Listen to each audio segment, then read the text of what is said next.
नमस्कार, hornbill TV देख रहे हैं आप। मैं हूं आपके साथ विशाल गर्ग। खबरों की शुरुआत करेंगे। सीएम धामी ने आज ऋषिकेश पहुंचकर चारधाम यात्रा की व्यवस्थाओं का स्थलीय निरीक्षण किया। इस दौरान उन्होंने अधिकारियों को जरूरी मूलभूत सुविधाओं समेत पेयजल, भोजन, स्वच्छता और स्वास्थ्य व्यवस्थाओं को सुदृढ़ करने की निर्देश भी दिए। सीएम ने श्रद्धालुओं की सुविधा के लिए बनाए गए विश्राम स्थल, स्वास्थ्य केंद्र और यात्रा नियंत्रण कक्ष में सभी सुविधाओं का जायजा लिया। इस दौरान उन्होंने संबंधित अधिकारियों को व्यवस्थित यात्रा के लिए आपसी सामंजस्य से कार्य करने के निर्देश भी दिए।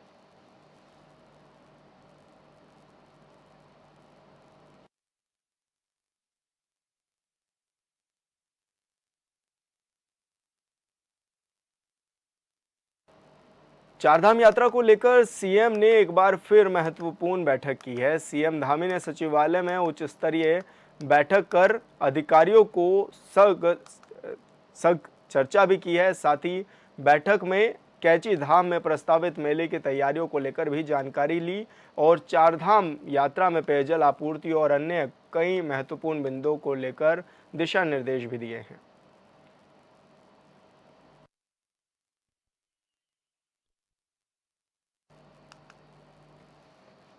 तो आपको बता दें, सीएम लगातार मॉनिटरिंग भी कर रहे हैं, चाहे वो चारधाम यात्रा हो या फिर यात्रा मार्ग पर जो श्रद्धालु पहुंच रहे हैं उनको किस तरह की व्यवस्थाएं, किस तरह की चीज़ें मुहैया कराई जा रही हैं, उसको लेकर मुख्यमंत्री लगातार अपडेट भी लेते हुए नज़र आ रहे हैं। और हाल फिलहाल में उन्होंने अधिकारियों के साथ एक बड़ी बैठक भी की, जिसमें उन्होंने तमाम विषयों पर चर्चा की और साथ ही अधिकारियों को दिशा निर्देश भी दिए।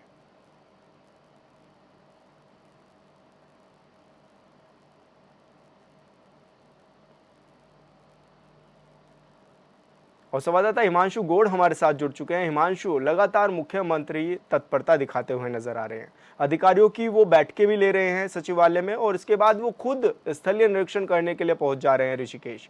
किस तरह से देखा जा रहा है, मुख्यमंत्री खुद एक्टिव मोड में नजर आ रहे हैं? लगता है हिमांशु से संपर्क हमारा टूट गया है, दोबारा जुड़ने की कोशिश करेंगे। तो आपको बता दें कि मुख्यमंत्री पुष्कर सिंह धामी लगातार एक्टिव मोड में हैं, वो स्थलीय निरीक्षण भी कर रहे हैं, तो वहीं यात्रा मार्ग पर जो व्यवस्थाएं हैं उनको जांच भी रहे हैं। साथ ही सचिवालय में उच्च अधिकारियों के साथ बैठक भी कर रहे हैं ताकि यात्रा व्यवस्थित चले, यात्रा में किसी तरह की कोई दिक्कत ना आए। साथ ही यात्रा को लेकर तमाम दिशा निर्देश भी मुख्यमंत्री समय समय पर देते हुए नजर आ रहे हैं। और ऐसे में अधिकारियों को दो टूक कह दिया गया है कि वो अपनी निगरानी चाक चौबंद रखें और व्यवस्थाएं सभी पूरी कर लें। साथ ही जो लोग जो चारधाम यात्रा पर श्रद्धालु आ रहे हैं उनको किसी तरह की खासी परेशानी ना हो, उसके लिए लगातार मुख्यमंत्री पुष्कर सिंह धामी अधिकारियों को दिशा निर्देश देते हुए नजर आ रहे हैं।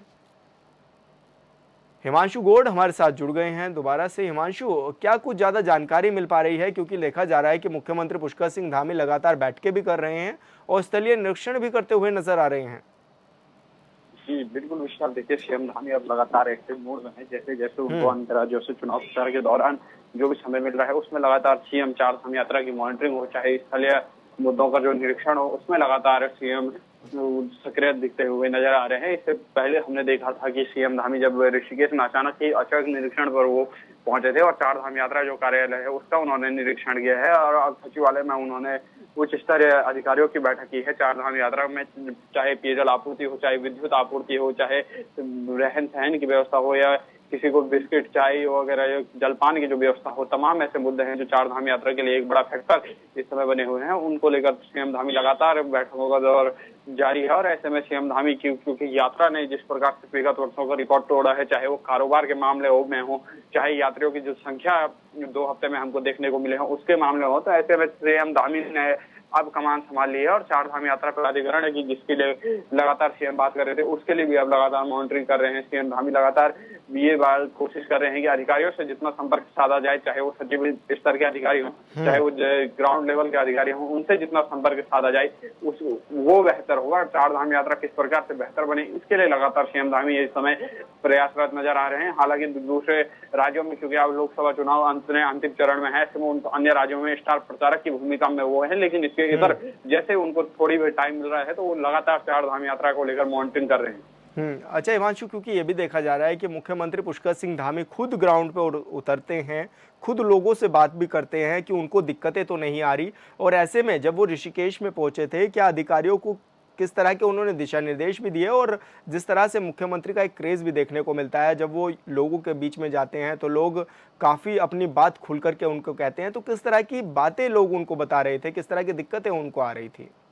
जी बिल्कुल विशाल, देखिए सीएम धामी जब ऋषिकेश पहुंचे थे तो उसमें चार धाम यात्रा कार्यालय का उन्होंने निरीक्षण किया और ऐसे में लोगों से उन्होंने संपर्क साधा, जो बाहर से यात्री आए हैं उनसे उन्होंने संपर्क साधा और ये बात जानी कि उनको किस प्रकार की समस्या हो, चाहे यात्रियों ने अपनी तमाम से जो समस्याएं है वो सीएम के साथ साझा की और ऐसे में लगातार सीएम धामी ने एक्टिव मोड पर ही तत्काल अधिकारियों को ये निर्देशित किया है कि जो है यात्रियों को किसी प्रकार की असुविधा ना हो, किसी प्रकार की अगर कोई समस्या है तो उसका तत्काल निदान किया जाए। ऐसे में अधिकारियों की टीम अलग से गठित अब चार धाम यात्रा के लिए कर दी गई है, जिनका विशेष कार्य ही पूरी यात्रा का संचालन है। ऐसे में अधिकारियों को तत्काल प्रभाव से कुछ भी समस्या अगर दिखने को मिल रही है तो उस पर सीएम लगातार कार्रवाई कर रहे हैं और लगातार अधिकारियों को निर्देशित कर रहे हैं और एक कहा जा सकता है कि सीएम अब अधिकारियों का अलर्ट मोड पर सीएम ने रख दिया है, क्योंकि यात्रा अब क्योंकि 2 हफ्ते में ही इतना आंकड़ा पार हो गया है तो अब जून की जब छुट्टियां पड़ेंगी तो उसमें यात्रा अपने पीक पर होगी।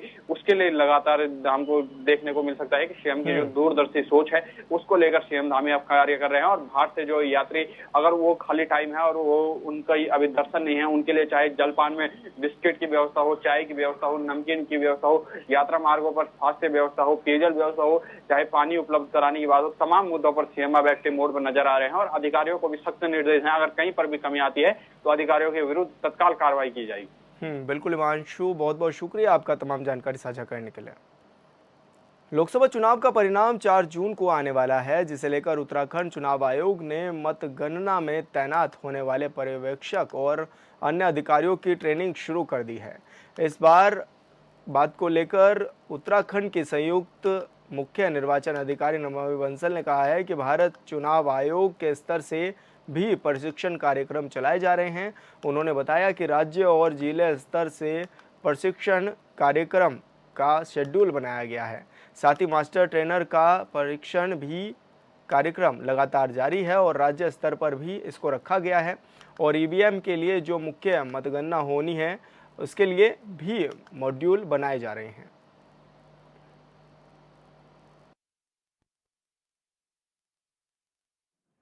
सभी जानते हैं कि 4 जून को नतीजे आने वाले हैं और इसके लिए मतगणना संबंधी सभी तैयारियां कराई जा रही हैं।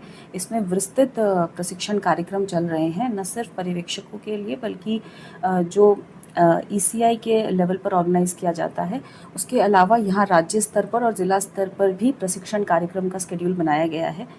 जो हमारे मास्टर लेवल ट्रेनर्स हैं उनकी आज हम प्रशिक्षण कार्यक्रम यहाँ राज्य स्तर पर रख रहे हैं और उसके साथ ही साथ माननीय चुनाव आयोग द्वारा भी लगातार ARO लेवल पर, RO लेवल पर, DO लेवल पर सभी स्तर पर विस्तृत प्रशिक्षण कार्यक्रम किया जा रहा है और इसमें अलग अलग ट्रेनिंग अलग अलग एस्पेक्ट्स के लिए दी जा रही है, जैसे कि ETPBS काउंटिंग को लेकर के पृथक से मॉड्यूल्स तैयार किए गए हैं और जो मेन काउंटिंग होगी EVM की उसके लिए भी अलग से मॉड्यूल्स।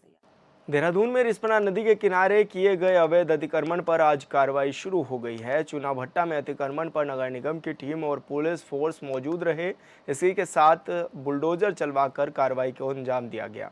वहीं नगर निगम की कार्रवाई के विरोध होने की आशंका में पुलिस फोर्स ने इस क्षेत्र का निरीक्षण भी किया है। बता दें कि NGT के निर्देश के क्रम में साल 2016 के बाद किए गए अतिक्रमण को ध्वस्त किया जा रहा है।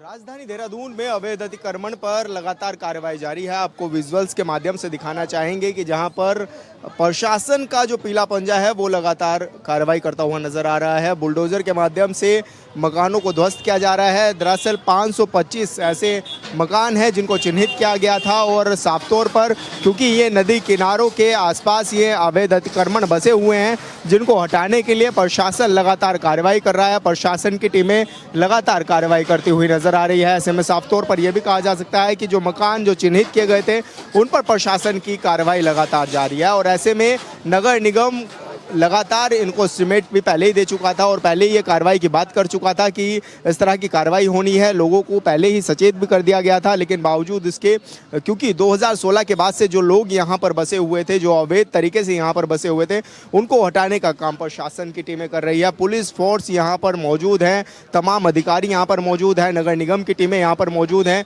जो कि लगातार कार्रवाई करती हुई नजर आ रही है। और प्रशासन का बुलडोजर लगातार चलता हुआ नजर आ रहा है, लगातार कार्रवाई कर रहा है, क्योंकि एनजीटी की रिपोर्ट भी आई थी और एनजीटी ने भी कहा था, साथ ही ये भी कहा गया था कि जो लोग 2016 के बाद से बसे हैं, जिन्होंने अवैध अतिक्रमण किया है, क्योंकि लंबे समय से ये भी देखा जा रहा था कि चाहे वो नेता लोग हों, वो हमेशा इस तरह के लोगों को बसाने का काम करते हैं अपने वोट बैंक साधने के लिए। और यही कारण है कि इतनी बड़ी संख्या में लोग बसे हुए हैं और राजधानी देहरादून में इस तरह की कार्रवाई अब लगातार देखने को मिलेगी। हालांकि एक हफ्ते के भीतर ही एमडीडीए भी अपनी कार्रवाई करता हुआ नजर आएगा और नगर निगम के अधिकारी भी हमारे साथ मौजूद हैं। सर, किस तरह से कार्रवाई लगातार इसमें माननीय एनजीटी के द्वारा एक आदेश पारित किया गया था, उसके क्रम में अवैध अतिक्रमण चिन्हित किए गए हैं। उसी के क्रम में आज ये अभियान चलाया जा रहा है और आगे भी अभियान चलेगा। अधिकांश लोगों के द्वारा स्वतः ही हटाने की कार्रवाई भी की जा रही है। जिन लोगों के द्वारा नोटिस प्राप्ति के बाद भी अगर अतिक्रमण नहीं हटाया जाएगा तो प्रशासन के स्तर से नगर निगम की टीम है और इसमें सभी प्रशासनिक और विभागीय लोग हैं, टास्क फोर्स के माध्यम से हटाए जाएंगे। आज कितने मकानों पर ये कार्रवाई जारी रहेगी सर? अभी जो आज के लिए लगभग 27 अवैध अतिक्रमण तोड़ने का लक्ष्य रखा गया है और आज ये 27 अवैध अतिक्रमण हटाए जाएंगे। टोटल कितने मकान चिन्हित किया हम लोगों ने? नगर निगम के द्वारा 89 लोगों को नोटिस जारी किए गए थे और जिसमें 15 लोगों के द्वारा अपने 2016 से पहले का होने का साक्ष्य दिया है। 74 अतिक्रमण है जिनको लगातार अभियान के माध्यम से जब तक सारे नहीं हटते तब तक अभियान जारी रहेगा। लोगों को समय सीमा भी दी गई थी इस दौरान कि अपने मकानों से सामान निकाल लें? बिल्कुल, नगर निगम के द्वारा सभी लोगों को 1 सप्ताह का नोटिस दिया गया था और उसमें अपने साक्ष्य प्रस्तुत करने के साथ साथ अगर उनके द्वारा अवैध अतिक्रमण किया गया तो उसको हटाने के भी डायरेक्शन दिए गए थे। यानी कि अब लगातार कार्रवाई जारी रहेगी जो भी अवैध अतिक्रमण करेगा? हाँ, जो जितने लोगों को नोटिस दिया गया है उन अवैध अतिक्रमणों को हटाया जाएगा। बिल्कुल, धन्यवाद सर। तो तमाम लोगों को आप यहाँ पर देख सकते हैं जो कि यहाँ पर मौजूद हैं, क्योंकि जिनके घर यहाँ पर ढहाए जा रहे हैं वो लोग भी यहाँ पर मौजूद हैं और बड़ी संख्या में यहाँ पर लोग पहुँचे हुए हैं। आपको दिखाना चाहेंगे नज़ारा, ये बुलडोज़र जा रही है और तमाम जो अवैध अतिक्रमण है उन पर कार्रवाई करती हुई नजर आ रही है। साथ ही यहाँ पर पुलिस प्रशासन की टीमों को आप देख सकते हैं, पुलिस यहाँ पर पहुँची हुई है, बड़ी संख्या में पहुँची हुई है और लगातार जो कार्रवाई है वो करते हुए नजर आ रहे हैं लोगों को। हालांकि जैसे कि अधिकारी बता रहे थे कि 15 दिन पहले से अवगत करा दिया गया था कि आप अपने अवैध जो अतिक्रमण है उसको हटा लीजिए या फिर आपके जो सामान है उसको निकाल लीजिए, क्योंकि प्रशासन अपनी कार्रवाई करेगा, प्रशासन पीछे नहीं हटेगा। लगातार वो देखने में भी मिल रहा है कि ये लंबी जो कार्रवाई है वो चलती हुई नज़र आ रही है। अधिकारी मौके पर मौजूद हैं और साथ ही थोड़ी बहुत नोकझोंक भी कहीं ना कहीं देखने में नज़र आ रही है, जो कि प्रशासन की टीमों के साथ स्थानीय लोगों की भी देखने को नज़र आ रही है। हालांकि यहाँ पर कई जेसीबी लगाई गई हैं जो कि लगातार जो अवैध अतिक्रमण है उनको ढाने का काम कर रही है और जो यहाँ पर लोग मौजूद हैं वो भी आप देख सकते हैं कि वो भी कुछ लोग ऐसे हैं, क्योंकि जो लंबे समय से यहाँ पर रहते आ रहे हैं, जिनके घर बार हैं, वो दिखाई दुखी ज़रूर दे रहे हैं, थोड़ा चिंतित भी हैं। और लेकिन प्रशासन ने पहले ही लोगों को सचेत कर दिया था कि कार्रवाई होगी और बड़ी कार्रवाई होगी और यही कारण है कि आज से कार्रवाई शुरू हो गई है और अगले कुछ दिनों तक अब ये लगातार कार्रवाई चलेगी। हालांकि नगर निगम एमडीडीए की जो टीमें हैं वो लगातार अपना काम करती हुई नज़र आ रही है और साफ तौर पर जैसा कि उन्होंने कहा था कि वो कार्रवाई करेंगे और ऐसे में कार्रवाई आपके सामने है। हॉर्नबिल टीवी के लिए देहरादून से विशाल गर्ग। अब राजनीतिक पार्टियां उत्तराखंड में होने वाले निकाय चुनाव को लेकर तैयारियों में जुट गई है। राजनीतिक पार्टियां उत्तराखंड में होने वाले निकाय चुनाव को लेकर तैयारियों में जुट गई हैं। उत्तराखंड का निकाय चुनाव काफी दिलचस्प रहने वाला है और इससे भी ज्यादा दिलचस्प है काशीपुर की मेयर की सीट, जो कि इस रिपोर्ट में देखिए।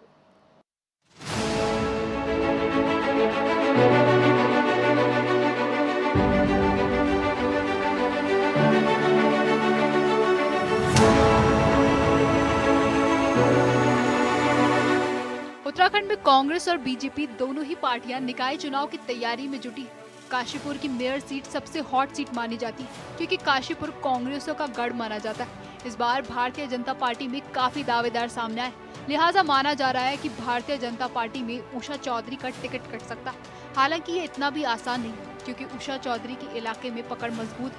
पहले नगर निगम के लिए महापौर चुनाव में निर्दलीय प्रत्याशी उषा चौधरी की रिकॉर्ड मतों से जीत हुई थी। उस वक्त उन्होंने कांग्रेस प्रत्याशी रुखसाना अंसारी को मात दी, लेकिन समय के साथ उषा चौधरी ने भारतीय जनता पार्टी का दामन थाम लिया और अपना तिलस्मी जादू बरकरार रखा।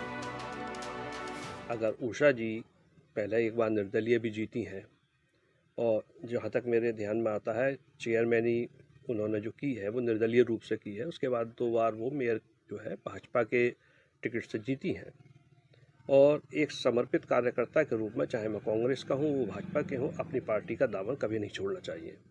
दूसरी बात, अगर वो निर्दलीय रूप में अगर भाजपा टिकट नहीं देती है, निर्दलीय रूप से लड़ती हैं, तो पहले के समीकरणों में जब वो निर्दलीय जीती थी तो आज के समीकरणों में धरती आसमान का अंतर है। 2003 में उषा ने पहली बार नगर पालिका अध्यक्ष पद का चुनाव जीत भाजपा प्रत्याशी के तौर पर चेयरमैन चुनी गई। वर्ष 2008 के चुनाव में उषा ने भाजपा के टिकट के लिए आवेदन किया, लेकिन पार्टी ने उन्हें गंभीरता से नहीं लिया। पार्टी ने तब राम मेहरोत्रा को प्रत्याशी बनाया। पार्टी के इस फैसले के खिलाफ उषा ने बगावत कर दी। चुनाव में उन्हें जीत तो नहीं मिली, लेकिन भाजपा प्रत्याशी को उन्होंने तीसरे नंबर पर धकेल दिया। इस चुनाव में बसपा प्रत्याशी के सिर जीत का सेहरा सजा। काशीपुर नगर निगम घोषित होने के बाद 2013 के चुनाव में उषा ने फिर भाजपा से मेयर पद के लिए टिकट मांगा, लेकिन पार्टी से बगावत करने के चलते उन्हें टिकट नहीं दिया गया। भाजपा ने तब शिक्षा चौधरी को चुनाव मैदान में उतारा। उषा ने इस चुनाव में अपने प्रतिद्वंदियों को भारी अंतर से पराजित कर दिया। इस चुनाव में भाजपा प्रत्याशी की जमानत तक नहीं बच पाई। 2018 में उषा चौधरी ने फिर भारतीय जनता पार्टी से चुनाव लड़ा और अपने विरोधियों को बुरी तरह हराकर अपना तिलस्मी जादू बरकरार रखा और इतिहास के पन्नों पर अपना नाम दर्ज कर दिया। काशीपुर में उषा चौधरी इतनी प्रभावशाली है कि अगर पार्टी उन्हें टिकट नहीं देती है तो उसके बावजूद वो चुनाव लड़कर भारतीय जनता पार्टी को बड़ा नुकसान पहुंचा सकती है। पहली बात तो ये कि मैं अपनी पार्टी पर पूरा भरोसा रखती हूँ और नाराज़गी वाली कोई बात नहीं है और मुझे अपनी पार्टी पर पूरा भरोसा है कि जिस तरीके से लेकर 2003 से हम लेकर चलते हैं, 2003 से लेकर और आज तक 2013 मैंने जीता, वो भी मैंने पार्टी की निर्दलीय भले ही जीता लेकिन वो सीट मैंने पार्टी की झोली में डाली है। उसके बाद में फिर एक चुनाव मेरा हुआ, उसमें भी ये पार्टी की जीत हुई। तो ऐसा नहीं है, मुझे अपनी पार्टी पर पूरा भरोसा है और मुझे कोई संदेह नहीं है इसमें कि पार्टी टिकट नहीं देगी या देगी। ये तो आगे का है कि क्या आगे आने वाला समय क्या है, लेकिन मुझे 100% अपनी पार्टी पर भरोसा है। या फिर का शब्द तो आना ही नहीं चाहिए। मेरी तैयारी बिल्कुल पुख्ता तैयारी है, पूरी तैयारी है और मुझे अपने आप पर पूरा भरोसा है और काशीपुर की उस जनता पर जिनके बीच में सदैव रही हूँ उन पर भी मुझे पूरा भरोसा है।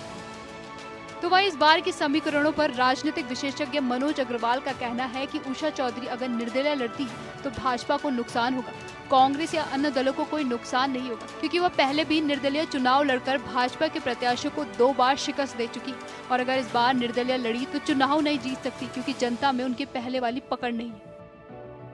इस समय निर्दलीय रूप से वो अगर लड़ती हैं तो भाजपा को नुकसान पहुंचाने की स्थिति में तो मैं उनको मानता हूं, लेकिन निर्दलीय रूप से सीट निकाल लेना ये इस समय थोड़ा सा ज़रा कठिन दिखाई देता है इस समय, क्योंकि हर चीज़ का वो भाजपा को ही नुकसान पहुंचा सकती हैं, क्योंकि जब वो खड़ी होंगी निर्दलीय तो उनका पार्टी बैक सब पोजीशन जो है वो भाजपा से ही नीत रही है, भाजपा के ही समर्पित कार्यकर्ता रही हैं, तो भाजपा का नुकसान उनके खड़े होने से वो अधिक रहता है। अन्य दल हो, चाहे कांग्रेस हो, चाहे बसपा हो, चाहे सपा हो, उनको मैं समझता हूं कि उषा जी अगर निर्दलीय रूप से खड़ी होती हैं तो वो इन दलों को कोई नुकसान हो ऐसा कहीं दिखाई नहीं देता। जो भी कोई नुकसान निकलता हुआ दिखता है वो भारतीय जनता पार्टी का लगता है और जो भी कांग्रेस हो, बाकी किसी अन्य दल को नुकसान पहुंचने की स्थिति में नहीं रहता। वही कांग्रेस इस बार अपनी जीत का दावा कर रही है और अपने किले को वापस फतह करने की बात कह रही है। कांग्रेस युवा नेता अर्पित मल्होत्रा का कहना है कि राहुल गांधी के जोश के साथ कांग्रेस नई ऊर्जा के साथ जिंदा हुई है और इस बार वो काशीपुर सीट पर जीत का परचम लहराएंगे। मेयर उषा चौधरी निर्दलीय लड़े या न लड़े, इस बार कांग्रेस को कोई भी फर्क नहीं पड़ने वाला है, क्योंकि कांग्रेस काफी मजबूत है। देखिए, बीजेपी का जहाँ तक मैं मानता हूँ, उषा चौधरी जी का टिकट कटे ना कटे, पर एक चीज़ जो इस बार काशीपुर कांग्रेस का संगठन एकजुट होकर जिस प्रयासों के साथ कांग्रेस पार्टी को मेयर पद के चेहरे सीट पर बैठाने के लिए उतावला है, चाहे कोई पार्टी सामने आ जाए, चाहे वो बीजेपी हो चाहे कोई पार्टी हो, इस बार की सीट 100% कांग्रेस की मेयर सीट की आपका कांग्रेस का ही मेयर बनना है काशीपुर में। बीजेपी की आपसी गुटबाजी और टिकटों को लेकर दावेदारों की कोशिश बीजेपी को काशीपुर से कमजोर करने में लगी, तो दूसरी ओर कांग्रेस अपने आप को मजबूत कर रही। ऐसे में देखने वाली बात होगी कि क्या भारतीय जनता पार्टी फिर से उषा चौधरी पर भरोसा जताकर उन्हें मैदान में उतारती या फिर किसी और पर भरोसा जताती। Bureau report, Hornbill TV.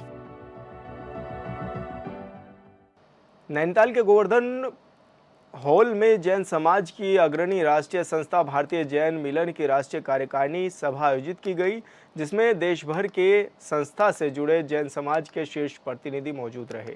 बैठक में जैन समाज और जैन धर्म से संबंधित कई सामयिक विषयों पर चर्चा भी की गई।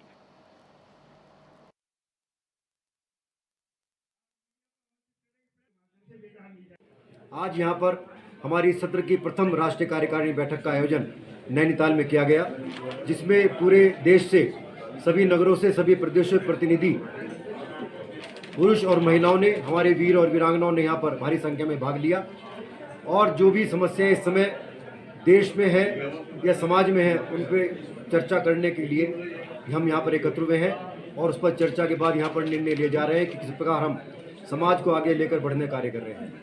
जैन समाज ने बहुत सारी जन सेवा के कार्य हाथ में लिए हैं, जिन पर लगातार हम कार्य करते रहते हैं। अलग अलग नगरों में हमारे हजारों प्याऊ इस समय कार्य कर रहे हैं। चंपावत के बाराकोट ब्लॉक में देर रात हुई मूसलाधार बारिश की वजह से गल्ला गांव देवली माफी सड़क कई जगहों पर बंद हो गई, जिसकी वजह से तड़ी गांव और डोभा भागू के बीच कई वाहन फंस गए। तड़ी गांव की ग्राम प्रधान हेमा तिवारी ने बताया है कि बारिश के चलते सड़क 2-3 जगह पर भारी मलबे में आ गई है और ऐसे में जिसकी वजह से यातायात भी पूरी तरह से बंद हो गया है। ऐसे में यात्री भी कई जगह पर फंस गए हैं और तो वहीं ग्राम प्रधान ने पीएमजीएसवाई से जल्द सड़क खोलने की मांग भी की है, जिस पर पीएमजीएसवाई के अभियंता गोपाल कालाकोटी ने बताया है कि मामला संज्ञान में आया है और जल्दी सड़क को खोल दिया जाएगा।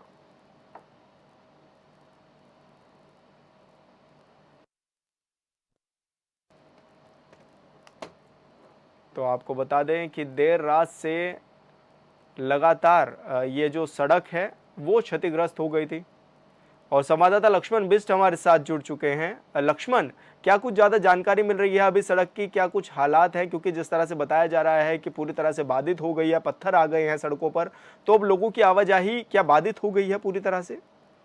जी बिल्कुल, मैं बताना चाहूंगा कल जो रविवार देर रात को जो मूसलाधार बारिश हुई तो उससे जो लोहाघाट क्षेत्र है और लोहाघाट ब्लॉक है, उसकी कई लोहाघाट बाराकोट ब्लॉक की कई सड़कें जो है बंद हो गई हैं। पीएमजीएसवाई यातायात बाधित है। अभी भी पीएमजीएसवाई विभाग के द्वारा उन सड़कों को खोलने का कार्य किया जा रहा है। कई वाहन इसमें फंसे और लोगों को काफी दिक्कतों का सामना करना पड़ रहा है। फिलहाल पहली बारिश, इतनी तेज बारिश जो कल हुई तो उससे सड़कें जो है, कई सड़कें 3 से 4 सड़कें फिलहाल बंद चल रही है।